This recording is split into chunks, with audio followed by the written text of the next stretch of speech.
নমস্কার বন্ধুরা, আজকে আবারও হাজির হয়েছি আপনাদের সামনে নতুন একটা ইন্টারেস্টিং ভিডিওস নিয়ে, যেখানে করব ইনফিনিক্স স্মার্ট 4 প্লাস এই ফোনটির একটা ফুল রিভিউ। তার সঙ্গে দেবো এই ফোনটির আমি সৎ মতামত। আপনারা হয়তো ইনফিনিক্স স্মার্ট 4 প্লাসের আগেও রিভিউ দেখেছেন, কিন্তু এই রিভিউটা একটি আলাদা হতে চলেছে, কারণ আমি আজকের এই ভিডিওতে এই ফোনটির খুঁটিনাটি তথ্য আলোচনা করব। তো চলুন আজ আর দেরি না করে ভিডিওটি শুরু করি।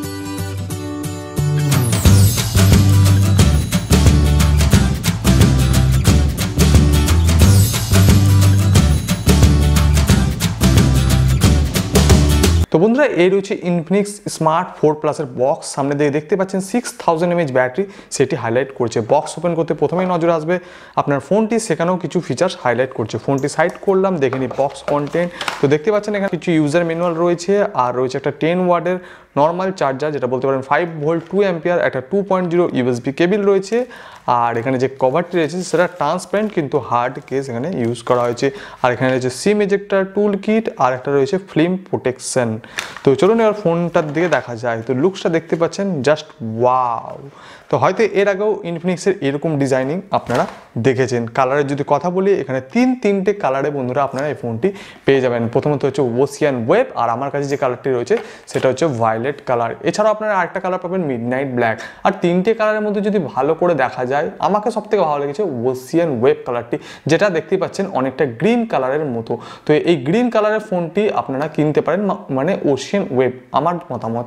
আর প্রাইসের যদি কথা বলি, এটি বর্তমান ইন্ডিয়ান মূল্যে প্রাইস রাখা হয়েছে 7999 টাকা। আমার ওপার বাংলার বন্ধুরা, আপনাদের বাংলাদেশে এই ফোনটি 10,999 টাকার আশেপাশে পেয়ে যাবেন। ইনফিনিক্স তো এখন আগের তুলনায় মানুষের মন বেশি জয় করেছে, এবং ইনফিনিক্সের চাহিদা কিন্তু দিন দিন বেড়েই গেছে। এই মডেলটার উপরে ইনফিনিক্স যে ফিচার্সটি নিয়ে বেশি হাইলাইট করেছে সেটা হচ্ছে 6000 ব্যাটারি আর সিনেম্যাটিক ডিসপ্লে, মানে বিগ ব্যাটারি বিগ ডিসপ্লে।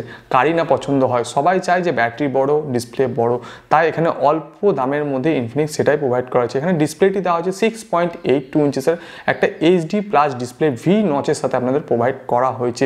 আরেকটু বড় হলে সেই ট্যাবের সমানই হয়ে যেত। রেজুলেশন রাখা হয়েছে 720x1640 pixel. Screen to body ratio রয়েছে 19.3, এক্সেপ্ট রেশিও রয়েছে 20.5:9। আর যদি কথা বলি ডিসপ্লের ব্যাপারে, তো এখানে 2.5D কার্ভ গ্লাস ইউজ করা হয়েছে। সাইডের দিকে আপনি একদম অল্প বেজেস দেখতে পাবেন, নিচের চিনটাও অনেকটাই ছোট। এখানে ব্রাইটনেসের যদি কথা বলি, আপনি ম্যাক্সিমাম ব্রাইটনেস 480 নিটস অব্দি ইউজ করতে পারবেন। কন্ট্রাস্ট রেশিও এখানে দেওয়া হয়েছে 15:1। এবার যদি ব্যাক সাইডের কথা বলি, ফোনটির ব্যাক সাইডের ডিজাইন দেখতে পাচ্ছেন, এটা প্রিভিয়াস ইনফিনিক্সের ডিজাইনিং, যেটা আমরা আগেও দেখেছি, জেম কাট টেক্সচার ডিজাইনিং। আর কালার নিয়ে তো কোনো কথাই হবে না, তিনটে আকর্ষণীয় কালারে এই ফোনটি আপনারা পেয়ে যাবেন। পিছনের দিকে যে বডিটা দেখতে পাচ্ছেন, ফুললি এটা পলিকার্বনেট প্লাস্টিক বডি ইউজ করা হয়েছে। ফোনটি যদি ডান দিকে ভালো করে দেখেন, এখানে পাওয়ার বাটন, ভলিউম রকার্স কি দেওয়া হয়েছে। ফোনটির নিচের দিকে থাকছে primary mic, type B charging socket, আর 3.5mm জ্যাক। ফোনটির লেফট সাইডে আপনারা পেয়ে যাবেন ডেডিকেটেড সিম কার্ড ট্রে। এটাই ছিল ওভারঅল ডিজাইনিং। এবং যদি ব্যাক সাইডে ক্যামেরার ডিজাইনের ব্যাপারে কথা বলি, তার আগে আমরা দেখে নেব এই ফোনটিতে হার্ডওয়্যার কি ইউজ করা হয়েছে। তো বন্ধুরা, এখানে যে প্রসেসরটি ইউজ করা হয়েছে মিডিয়াটেক হেলিওর তরফ থেকে A25, যেটা 12 ন্যানোমিটার ফিনপ্যাড টেকনোলজিতে তৈরি। আর এখানে ওয়াইফাইয়ের সাপোর্টও রয়েছে। আর এখানে জিপিইউ রয়েছে আপনার পাওয়ার ভিআর GE8320। আর ভেরিয়েন্টের কথা তো আপনারা জানেনই, 3GB 32GB একটাই ভেরিয়েন্টে আপনারা এই ফোনটি পেয়ে যাবেন। ক্যামেরা হার্ডওয়্যারের ব্যাপারে যদি কথা বলি, তো ইনফিনিক্সের তরফ থেকে কোনো রকম জানানো হয়নি যে এখানে কি সেন্সার ইউজ করা হয়েছে। কিন্তু পিছনের দিকে যদি ডিজাইনের কথা বলি, তো একটা রেক্ট্যাঙ্গেলের মধ্যে ডুয়াল ক্যামেরা সেটআপ পাবেন, যার মেন ক্যামেরা থাকছে 13 মেগাপিক্সেল। সেকেন্ডারি যে ক্যামেরাটি থাকছে সেটা ডেপথ সেন্সিং এর জন্য ইউজ করা হয়েছে। আর তার ঠিক পাশে থাকবে ট্রিপল এলইডি ফ্ল্যাশ লাইট। সামনের দিকে থাকছে 8 মেগাপিক্সেলের ক্যামেরা, সামনের দিকেও কিন্তু ফ্ল্যাশ দেওয়া হয়েছে, যেটা খুবই ভালো লেগেছে আমাকে এই ফোনে। আর ক্যামেরা স্যাম্পল আমি অনেকগুলো ক্লিক করেছি, যেটা আমি ভিডিওর শেষে আপনাদেরকে দেখিয়ে দেবো। তো ব্যাটারির কথা তো আগেই বললাম, 6000 mAh এর পাওয়ারফুল ব্যাটারি দেওয়া হয়েছে, কিন্তু ইনবক্স থাকছে একটা 5 ভোল্ট 2 অ্যাম্পিয়ারের চার্জার। তো ইনফিনিক্সের তরফ থেকে জানানো হয়েছে 6000 ব্যাটারিটিকে ফুল চার্জ করতে আপনার সময় লেগে যাবে 4 ঘন্টা 10 মিনিট। 4 ঘন্টা 10 মিনিট এখনকার যে ফাস্ট চার্জিং দুনিয়ায় কিন্তু এটা অনেকটাই ম্যাক্সিমাম টাইম। আর ওয়েসের যদি কথা বলি, এখানে ওয়েস প্রোভাইড করা হয়েছে ওয়েস 6.2, যেটা বেস করবে অ্যান্ড্রয়েড 10 এর উপরে। আর বন্ধুরা, এই ফোনটিতে আপনারা আরও পেয়ে যাচ্ছেন DTS সাউন্ড সিস্টেম, যেখানে আপনি একটা ভালো এবং লাউডার সাউন্ডের এক্সপিরিয়েন্স নিতে পারবেন এই ফোনটির সঙ্গে। তো বন্ধুরা, এবার দেখে নিন এই ফোনটির ক্যামেরা স্যাম্পল।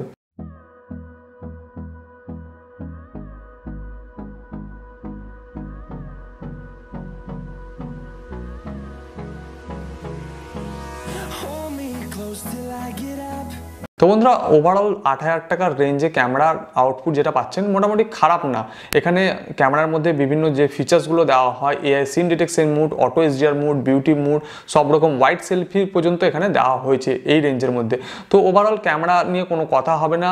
এবার যদি কথা বলি ফোনটি কি ভ্যালু ফর মানি বা আপনার কেনা উচিত হবে কিনা, দেখুন বড় ডিসপ্লে, বড় ব্যাটারি সবাই খোঁজে, সেই অনুযায়ী অনেকেই পছন্দ যে আমার ব্যাটারি বড় থাকুক, ডিসপ্লে বড় থাকুক, সেই অনুযায়ী আপনারা অবশ্যই এই ফোনটি কিনতে চান। কিন্তু আমার মতামত ছিল যে এখানে যদি ডিসপ্লেটি বড় না করে যদি র্যামটা 3 জিবির জায়গায় 4 জিবি প্রোভাইড করতো তাহলে মনে হয় ফোনটি আরও আকর্ষণীয়, আরও ভালো হতো। কারণ আমরা এই দামে ইনফিনিক্সের প্রিভিয়াস ফোন দেখেছি হটের, যেখানে 4 জিবি র্যাম প্রোভাইড করা হতো। তো এটাই ছিল বন্ধুরা আপাতত ইনফিনিক্স স্মার্ট 4 প্লাসের একটা ছোট্ট রিভিউ।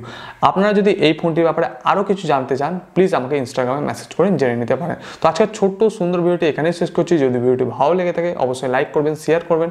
আপনার কোনো রকম জিজ্ঞাসা থাকলে কমেন্ট বক্সেও জানাতে পারেন। তো আজকের ছোট্ট সুন্দর ভিডিওটি এখানে শেষ করছি। দেখা হচ্ছে পরবর্তী একটা নতুন ভিডিওর সঙ্গে। আজকের জন্য বিদায়।